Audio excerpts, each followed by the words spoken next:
For me, as Maandy, music to me means expression. It means that whatever feeling I have, whatever I'm thinking, I'm not a psychopath. It's okay to think and feel through certain things. Napenda mashilingi manaira pounds, mali imefika na dai sultan, mali si ya mtu nang'ang'ania, na siko na pupa, brother tulia, brother tulia. My name is Maandy, aka Kabaya, aka Manzi wa Nairobi. I'm a singer, rapper, songwriter, performing artist based in Nairobi, Kenya. So siezi rudi home, nilipoteza kiso, siezi rudi home. Few words that describe me: hardworking, fearless, risk taker. Shukran tu kila nikiomba, warazi waona nikisonga, nagawa kwa mbogi nikipata, omba jatembea na mitena. My hood is Dagoretti, 102 or number 2. As a person and as a songwriter, Dagoretti is the reason why I'm such a good songwriter. It's not a posh area, obviously, but there's things you see, there's a way people live, but then there's a certain sense of happiness that they have. It's a happiness that they don't let go of. And I think that's what I always try and relay in my music. Like, just good vibes.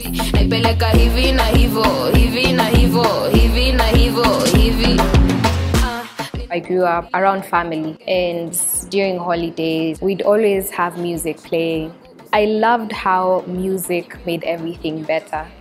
From a young age, I connected with some of the songs, and it made me fascinated by how someone can capture so much in just 3 minutes or 4 minutes. So that's where my interest developed from. Sit down on it, let me wind up on it. Bend over kiasi mkono kwa slit. The kind of music I do is not really centered around a genre. It's more about the day-to-day of just in her 20s girl living in Nairobi, or basically just a reflection of how living in a city like Nairobi is. Alikuseti, akistesi, nilikukanya kupendana na mafegi, ikiwa tamu sana jua mko wengi. I've been doing music since 2016, I think November, and since then I wouldn't lie and say it's been vibes. It's just been more inshallah than vibes, honestly. At first, my biggest problem was finding a studio and finding quality audio. And then my next problem became shooting videos, because videos are expensive.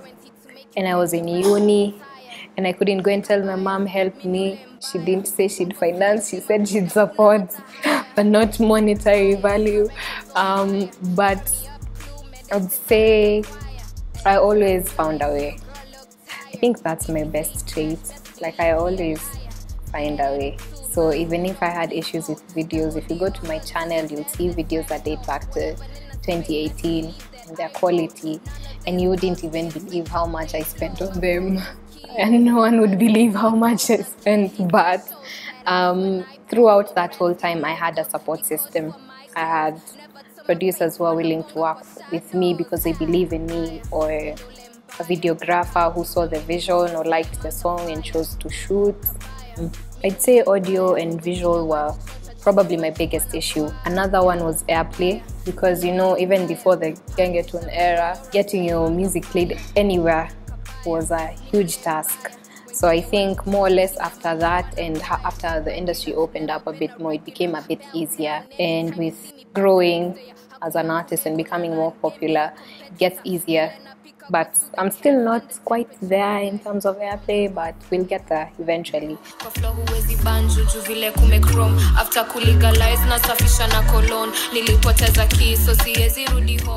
Game changers for me in my career in terms of music, I feel like every song has had its own impact. So most people think Sirudi Home is like should be my biggest accomplishment. Actually, it's not.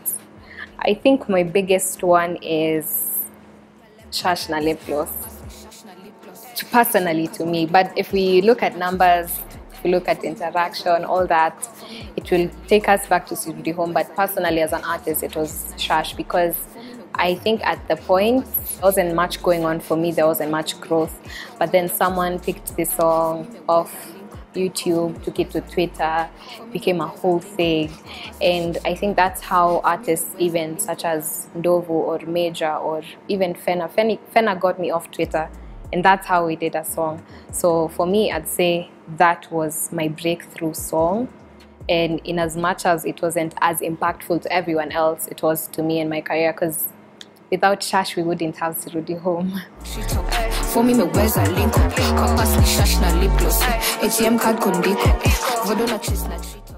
So about the remix for Shash na lip gloss, iko kwa shelf, but we shall revisit.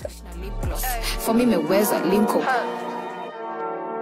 My top 3 tracks. How come I don't remember my songs? I'm sure this. Okay, number 3, I'd say Sirudi Home. Obviously, it's my favorite because it's changed my life more or less. Number 2, Shash na Lip Gloss. It's just a good song. And number 1, I'd say, is a freestyle that I did recently, yet to be released. Now that one, let me leave it at that. Some of the highlights in my career: my first album, Kabaya, and how it did so good. I think in a month I had over 70k listeners, and I was an underground artist. I was still upcoming. So where are those 70k people? Where did they come from? So that for me will forever be my biggest milestone. In terms of the number of albums I had released one in 2019, Kabaya, 8 tracks. This year I'm set to release another one, a 12-track project titled Frisky. Frisky is the other direction from what Kabaya was. You know, Kabaya was more of me as a rapper, just hip-hop, hardcore, just proving a point. But now we're not proving points anymore. We are having fun with it. We're making good music for everyone. I think I don't have a song on there that I don't replay every day. So it's a personal project to me that I'm sure everyone is going to love. For me, I'd say a perfect collabo is one that doesn't feel forced. It's one where we understand and respect each other's work, and we're just having fun with it, and the vibes are right. Kijani siezi rudi bila gala kona buti. Squeeze hapa mjini mapinji wako kwa ndudi. Akia turudi nyumbani. Your mama is my mama. Hii maisha sinifani. Some of the best people I've worked with so far in terms of collaborations, I'd say it's every single one of them. Because first of all, let's not forget that to some extent, they had a bigger fan base than me. But there was no ego, there was no, oh, I want this, I want that. Why should I sing with you? What am I getting in return? There was none of that. And for me, that's not something that I take very lightly, because this is someone who has millions of views across the board, thousands of streams, and they're choosing to do a song with you. Can't believe where I've been, see this life is crazy. Leo who connects. So a Kenyan artist that I would love to collab with is Major. I think it's long overdue. He's just running around town saying I'm his female version. We need to sit down and be serious and do a song. Another person I'd love to work with is Kalika. I think he's probably the best rapper right now in not only Kenya but in Africa. So yeah, definitely that. One of the baddest, one of the best that you can replace. Give thanks to the Most High. As a female artist in a Kenyan industry, already our music scene is not as set up as, let's say, our neighbors like Nigeria or Tanzania. But what I'd say is some of the challenges, okay, like 80% of them are not tailored to gender. It's just the usual, like I've said, airplay, videos, audio, marketing, branding. But then that 20% is probably what breaks most people, because there's a lot of disrespect, and it's not just in music. I feel like globally women are the most disrespected people. So that is part of it. Another reason might be people don't feel the need to believe in you as such, because there's this mentality for, I'll work with her, she'll go get pregnant, and then that's it. My money goes down the drain. So there's that perception. Is that thinking that now because I'm an artist, so let's say for example, me Maandy, if I say ikiwa tamu sana drum kwa wengi, to someone's head that's ratchet. So they think when they meet me in person, the person I am in my music is the person I will be in real life, which is not true, because out here biz, we're very serious. So people don't know how to draw a line between those two things, and sometimes they become inappropriate when you're working together.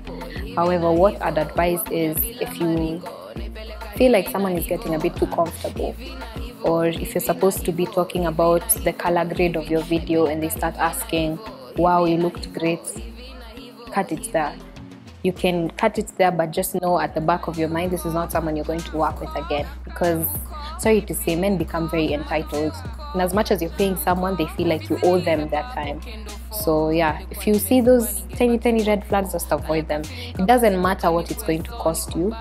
Regardless what they're offering, there's 100 other people who'll offer it.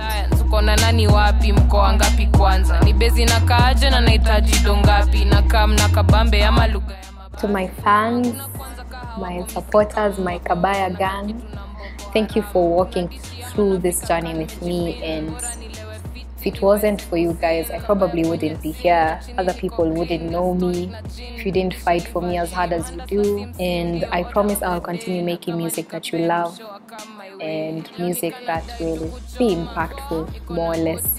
And I'll try as much as I can to communicate your feelings also, so that you can understand that whatever you're doing or going through, whether uko kwa mtaro, umebleki, ama uko somewhere umependa mtu, I'll walk through that journey with you too.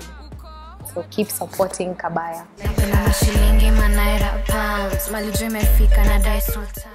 For the aspiring artists out there, the youngins, I just want you to know that you want to become famous off your first song, but that shouldn't break you. Just keep going, be patient, and believe in yourself, because if you don't, no one will. Shukran tu kila nikiomba, warazi waona nikisonga, nagawa kwa mbogi nikipata, omba jatembea na mi tena. One thing I'd like to be remembered for is creating moments in music, and that's mostly through my songs. I want a song to be the reason why someone became confident in their skin, or someone fell in love, or someone found hope at their lowest. I really don't want those, first female artists to do what. For me, I just want to connect, because that lives on for years and years, and it doesn't leave people's hearts and minds. That's what I'd like to do. Kabaya.